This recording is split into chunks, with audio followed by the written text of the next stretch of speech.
হৈছিল কিয় এই বিষয়বিলাক যেন কৰবাৰ পৰা কৰবালে ফালৰি কাটি গৈছে। মূল কথাকেইটা কোৱাৰ আগত মই দুটা কথা স্পষ্ট কৰি কওঁ। প্ৰথম কথাটো হ'ল যে সেইদিনা ৰংঘৰ চাৰিআলিৰ যিটো ঘটনা,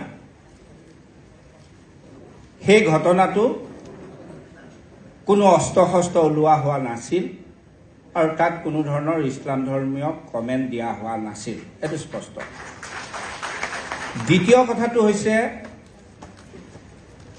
যে আজি এটা পক্ষই প্ৰচাৰ চলাই আছে যে এইখন সভা কোনো এটা নিৰ্দিষ্ট ৰাজনৈতিক দলৰ কোনো এজন বিধায়ক তেওঁৰ পক্ষত কৰা হৈছে। এই কথাটো সম্পূৰ্ণৰূপে নাকচ কৰা হৈছে। ইয়াত কোনো যুক্তি নাই। ইয়াত কোন বিধায়ক জিকে নিজিকে, কোন ৰাজনৈতিক দল শাসনলৈ আহে নাহে, ইয়াত কোনো কথা নাই। ইয়াত একমাত্ৰ কথা হৈছে যে শিৱসাগৰখন শিৱসাগৰ হৈ থাকিব লাগে। আমি শিৱসাগৰ আমাৰ হৈ থাকিব লাগে। কথা বতৰাবিলাক সেয়াই। এতিয়া কথাটো হৈছে যে আজি নাগৰিক সভাখন আমি আহ্বান কৰিব লগা হ'ল কিয়?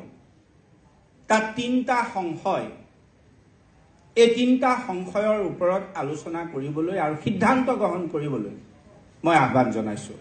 সংশয় 1 যে শৃংখল চলিহা চিতু বৰুৱা বা একাংশ জাতীয় দল সংগঠনে এটা সংশয় কৰিছে। সেই সংশয়টো হৈছে যে উজনি অসম নামনি অসমৰ দৰেই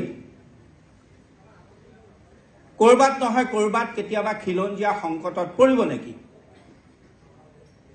তেওঁলোকৰ কি যুক্তি, তেওঁলোকে কি ভাবি এই কথা বতৰাবিলাক কৈছে বা আমি কি কথা বতৰাবিলাক দেখিছো, এই সম্পৰ্কত আলোচনা হ'ব লাগে। কাৰণ সংশয়টোৰ পৰা উদ্ভৱ হোৱা সমস্যাটো যদি সংশয়টোৱে আমি আলোচনা নকৰি আমি বেলেগ বেলেগ ফালে কথা পাতি থাকো, তেতিয়াহ'লে সমস্যাটোৰ কেতিয়াও সমাধান নহয়। প্ৰথম কথা হ'ল সমস্যাটো উদ্ভৱ হৈছে ক'ৰ পৰা? তেওঁলোকৰ সংশয়ৰ পৰা। তেওঁলোকৰ সংশয়টো কি, সেই কথা বতৰাবিলাকো আলোচনা হোৱাটো জৰুৰী। দ্বিতীয় সংশয়টো হৈছে যে ইয়াত খিলঞ্জীয়া মুছলমান সকল শংকিত হ'ব লগা হৈছে নেকি? ইয়াত খিলঞ্জীয়া মুছলমানসকলে কোনোবা পমুৱা মুছলমান, পমুৱা হিন্দুৰ চাকনৈয়াত পৰি পমুৱা মুছলমানক সমৰ্থন কৰিবলৈ বা বিৰোধিতা কৰিবলৈ তেনেকুৱা কিছুমান আজব গুজবৰ কথাত আমাৰ মাজত যুদ্ধখন হ'ব নেকি? আমি আমাৰ মাজত ভাই ককাই সম্পৰ্ক হেৰুৱাই পেলাম নেকি? আমি পমুৱা মুছলমানৰ প্ৰসংগত আমাৰ কোনোবা কাৰোবাক খিলঞ্জীয়া মুছলমানক গেদা বুলি ক'ব, কোনোবাই কাৰোবাক মিয়া প্ৰেমী বুলি ক'ব। এই কথা বতৰাবিলাকক লৈ এটা পৰিৱেশ বিনষ্ট হোৱাৰ সম্ভাৱনা আছে নেকি? এই কথা বতৰাবিলাকক লৈ সংশয়ৰ সৃষ্টি হৈছে। এই সংশয়বিলাকৰ কথাও ইয়াত পাতিব লাগে।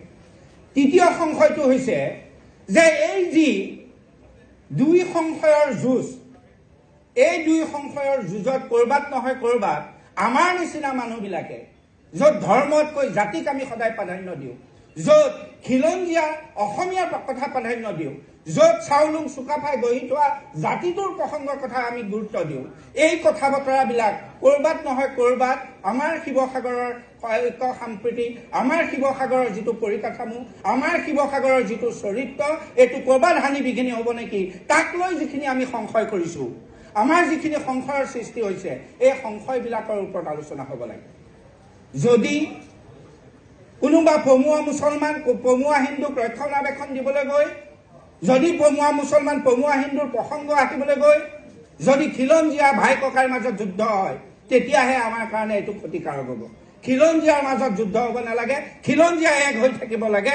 আৰু এই যি তৃতীয় পক্ষটো, সি পমুৱা হিন্দুৱে হওক বা পমুৱা মুছলমানেই হওক, শিৱসাগৰত সেই প্ৰসংগবিলাকৰ পৰিৱৰ্তে খিলঞ্জীয়াৰ অধিকাৰৰ প্ৰসংগবিলাকে গুৰুত্ব পাব লাগে। এই কথা বতৰাবিলাক ইয়াত আলোচনা হোৱাটো প্ৰয়োজন। সংশয়, সম্ভাৱনা, শংকা, এই কথা বতৰাবিলাকৰ চৰকাৰনয়াত এটা পৰিৱেশ বিষাক্ত হোৱাৰ ফালে গৈছে নেকি এই কথা বতৰাবিলাক ইয়াত আলোচনা হোৱাটো জৰুৰী আৰু ইয়াৰ ৰিমেডি কি হ'ব ইয়াৰ প্ৰতিকাৰ কি হ'ব এই কথা বতৰাবিলাক ইয়াত পতাটো জৰুৰী হিংসল চলিহাই কিছুমান বক্তব্য দিছে সেই বক্তব্যবিলাকৰ কিছুমানৰ যুক্তি আছে কিছুমানৰ যুক্তি নাই সেই কথা বতৰাবিলাক আমি ইয়াত সজোৰে খণ্ডন কৰিব লাগিব ইউনুছ তামুলিও নকবলগীয়া কথা কৈছে সেই কথাবিলাকৰ পৰাও যদি ভৱিষ্যতৰ তেওঁলোকো সাৱধান থাকিব লাগে তেওঁলোকেও কথা বতৰা কৰোঁতে সংযত হ'ব লাগে এই কথা বতৰাবিলাকো ইয়াত আলোচনা হ'ব লাগে ইয়াত ইউনুছ তামুলো গুৰুত্বপূৰ্ণ নহয় ইয়াত হিংসল চলিহাও গুৰুত্বপূৰ্ণ নহয় ইয়াত গুৰুত্বপূৰ্ণ অসমীয়া ইয়াত গুৰুত্বপূৰ্ণ শিৱসাগৰীয়া ইয়াত গুৰুত্বপূৰ্ণ ৰংপুৰীয়া গতিকে কথা বতৰাবিলাক তাত যাওক হিংসল চিটু এইখিনিও আমাৰ মানুহ এইখিনিও খিলঞ্জীয়া মানুহ এইখিনিও খিলঞ্জীয়াক ভাল পায় জাতিটোক ভাল পায় গতিকে তেওঁলোকৰ যিখিনি সংশয় হৈছে এই কথা বতৰাবিলাক তেওঁলোকৰ সংশয়বিলাক দূৰ কৰাৰ দায়িত্বও এই নাগৰিক সভাৰ খিলঞ্জীয়া মুছলমানৰ সংশয় হৈছে এই খিলঞ্জীয়া মুছলমানৰ সংশয়বিলাক দূৰ কৰাৰ দায়িত্বও এই নাগৰিক সভাৰ আমাৰ সংশয় হৈছে যে যুঁজ বাগৰ হৈ পেলাই আমাৰ পৰিকাঠামোটো ভাগি যাব নেকি এই কথা বতৰাবিলাকৰ পৰা এটা মেছেজ গৈ চৰকাৰৰ ঘৰলে হওক ৰাইজলে হওক এটা মেছেজ হোৱা দৰকাৰ কিন্তু শিৱসাগৰীয়াৰ সমস্যা শিৱসাগৰীয়াৰ মাজত অকণমান মতবিৰোধ এই মতবিৰোধক লৈ পেলাই বাহিৰৰ এটা শক্তিয়ে কিবা কিছুমান কৈ থাকিব এই কথা বতৰাবিলাকো গ্ৰহণযোগ্য নহয় দেখা গৈছে যে সামাজিক মাধ্যমত এই নাগৰিক সভাখনক বিৰোধিতা কৰা হৈছে ৰাজনৈতিক স্বাৰ্থত সেই কথাটো গৰিহণাযোগ্য কোনোবাই ক'ব বিচাৰিছে যে এখন ৰাইজৰ দলৰ সভা পাতিছে কোন ৰাইজৰ দল কোন অখিল গগৈ আমাৰ কাৰণে অখিল গগৈ ৰাইজৰ দল গুৰুত্বপূৰ্ণ নহয় আমাৰ কাৰণে শিৱসাগৰীয়া গুৰুত্বপূৰ্ণ আমাৰ কাৰণে শিৱসাগৰ গুৰুত্বপূৰ্ণ এই বাৰ্তাটো যাব লাগিব আৰু কোনোবাই যদি সেইখিনি অপবাদ দিবলৈ বিচাৰে সেইখিনিও খণ্ডন কৰিব লাগিব মূল কথাটো হ'ল ইউনুছ তামুলীয়াই হওক বা কোনোবা হিংসল চলিহাই হওক চিটু বৰুৱাই হওক ভৈৰৱ মুণ্ডাই হওক বসন্ত গগৈয়ে হওক তেওঁলোকৰ ব্যক্তিগত সংঘাত তেওঁলোকৰ ব্যক্তিগত মত নহয় ইয়াত শিৱসাগৰৰ মত উপস্থাপন হ'ব লাগিব শিৱসাগৰৰ খিলঞ্জীয়া মানুহৰ অধিকাৰ নিশ্চিত হ'ব লাগিব আমাৰ মাজত হোৱা সংশয়বিলাক শেষ হ'ব লাগিব আৰু শেষ হৈ পেলাই নাগৰিক সভাই কেইটামান প্ৰস্তাৱৰ যোগেদি এটা সিদ্ধান্ত লওক আৰু এই জাতিটো এই শিৱসাগৰীয়া এই ৰংপুৰীয়া আৰু ইয়াৰ পৰা এটা অসমলৈ স্পষ্ট বাৰ্তা যাওক যে আমি পমুৱা মুছলমানৰ সমৰ্থক নহয় যদি ভাড়া ঘৰে ক'ৰবাত শংকা আনিছে সেয়াও আমি চাব লাগিব আৰু আমাৰ কাৰণে পমুৱা হিন্দু মূল কথা নহয় আমাৰ কাৰণে শিৱসাগৰীয়া মূল কথা শিৱসাগৰৰ অস্তিত্ব মূল কথা শিৱসাগৰৰ পৰিকাঠামো মূল কথা এই আলোচনাবিলাক ইয়াত হওক আৰু ইয়াৰ এটা সমাধান সূত্ৰ অলপ এয়াই আশা কৰিলোঁ জয়